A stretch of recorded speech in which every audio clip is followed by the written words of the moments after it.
السلام علیکم ورحمت الله وبرکاته. زه ما ډاکټر عدنان احمد، ویټرنري فیزیشین اینڈ سرجن د رباط نه. مونږه یو غوا بیماره ده، د ډنډې نه پیدل روانې غوږو ته د لاره وینئ، اصیل وینئ، ازګې وینئ، خوند ترې واخلئ. ماشاءالله ډېره مزداره سندري ده، حد والا زګی دی. انشاءالله ستاسو به خوښ شي. پیدل تله د صحت لپاره ډېر زیات ښه دي، خو چې د چا سره ټایم نه وي نو بیا به څه کوي؟ نو بیا به ځان له ټایم وباسي، بیا پیدل ګرځي.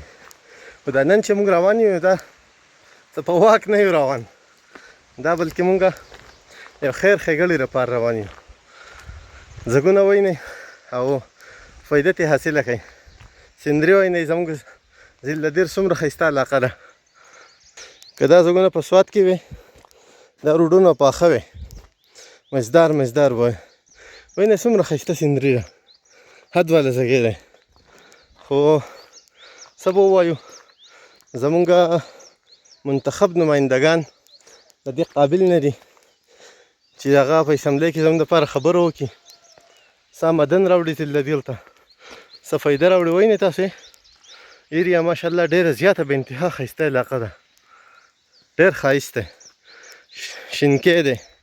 هل طرف ته چې دی نو شنه پاڼه ده، او هل طرف ته شین کبل دی. دا مونږ چې روان یو، مونږ د یو غوا په خدمت کې روان یو. یو غوا را ناجوړه ده، زموږ یو ملګری انسان، الله دې پرې رحم وکړي، هغه هم د خپل غوا له وجې نه پریشانه دی. نو مونږ په مخلوق خدا باندې د رحم کولو لپاره روان یو. او څوک چې د څاروو علاج نه کوي، نو دا خو غټ ظالم دی. نو مونږ د دغې ظلم نه رابچ کېدو لپاره او د دغې سړي د مرستې لپاره چې دا ظالم نه جوړېږي، بلکې دا د همدردۍ په نیت باندې خپل څاروو علاج کوي، نو هغې له مونږ روان یو. د څاروو سره مینه کول، محبت کول، دا د پیغمبر پاک صلی الله علیه وسلم سنت طریقه وه. او دغه شانتې په څاروو باندې ظلم نه کول او د هغو خیال ساتل، د هغو د اوبو، د هغو د خوراک، د هغو د نور هر سره، نو دا یو عظیم عمل دی چې ته د څاروي نه فایده اخلې او هغې ته فایده ورکې، هغه خوشحاله ساتې، نو د هغې د زړه نه تا ته دوا خیږي. انشاءالله دا ستا لپاره باعث اجل دی. د هغو سره ته مینه محبت کې، نو انشاءالله د ستا لپاره د خیر ښېګړې ذریعه ده.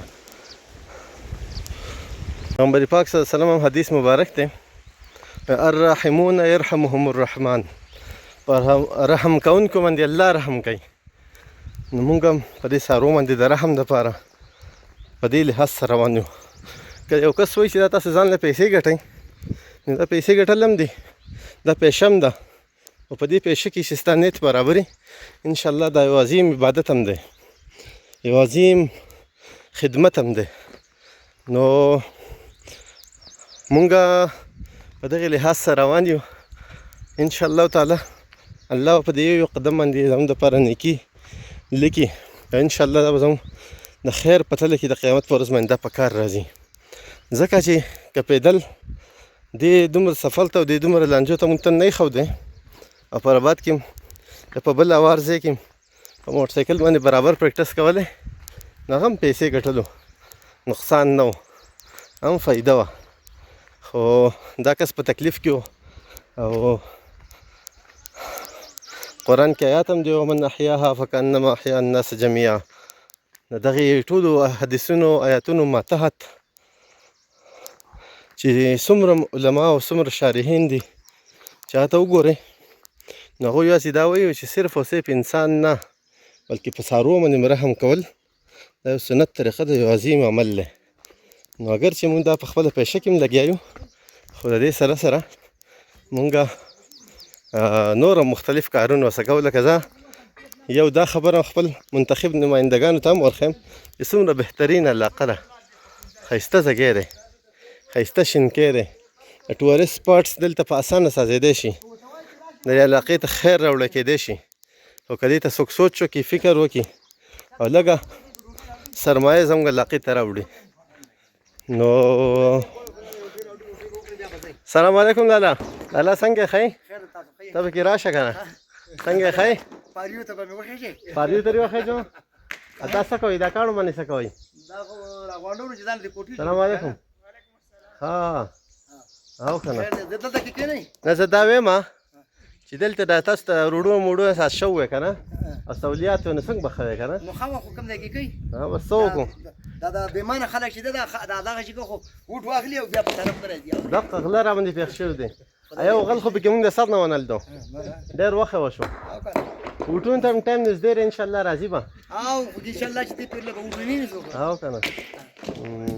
نو ته ښه یې که نه؟ الله دې ښه ساته. السلام علیکم. شکریه، الله دې قدر وکړه. الله دې قدر وکړه لالا. نو هر سړی ته افسوس کوي. دا بیا وایي زه همداسې زه همداسې. په صوبه کې 15 کاله حکومت وشو او یو خاص ځایونو ترقي کړله. ملدان ترقي کړله، سوات ترقي کړله، پېښور هم ترقي کړې. چې زمونږ ډېر پکې ترقي ونه کړي نو مونږ ته څه فایده؟ چې زمونږ ډېر په امن نشي او زمونږ ډېر چې دی د سهولیاتو نه ډک نشي نو مونږ ته څه فایده؟ د داسې نماینده نه او د داسې نماینده لپاره منډې وهلو نه مونږ ته خو داسې نوجوان قیادت پکار دی چې هغه زموږ خدمت وکړي. هغه تللی نو هغه دغه پیشه عبادت وګڼي. نو زما د خبرو سره سره به تاسو دا ځای میلدلی، دا علاقه میلدلي. ټورسټو ته زما دا درخواست دی که تاسو په چکر تله غواړئ، هایکینګ کول غواړئ. السلام علیکم لالا. څنګه چل دی؟ ښه یې؟ تاسو ښه یې که نه؟ شکریه لالا.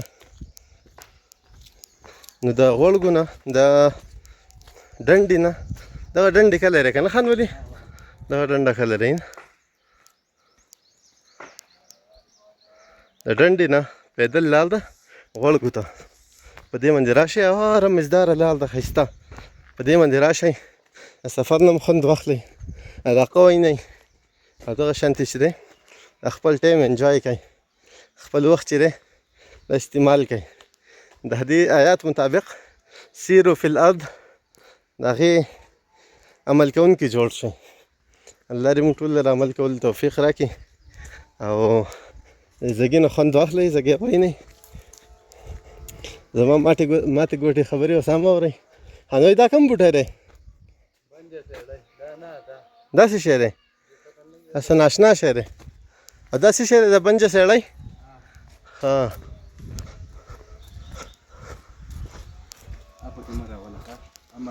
دغه پکې نه راولو.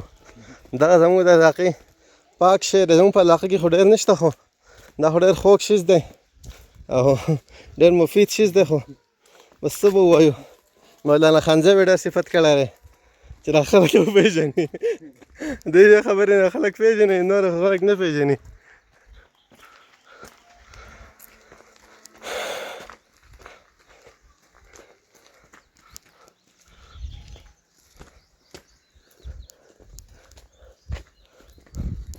ماشاءالله ښایسته علاقه ده، ډېره ښایسته ده که نه؟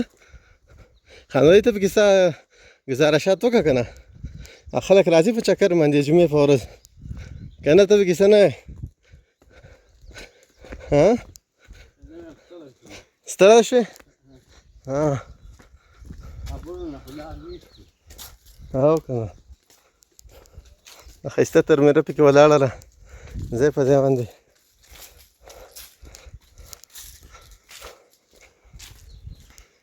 ځئ، زما په خیال دومره پوره د الله په امان. السلام علیکم.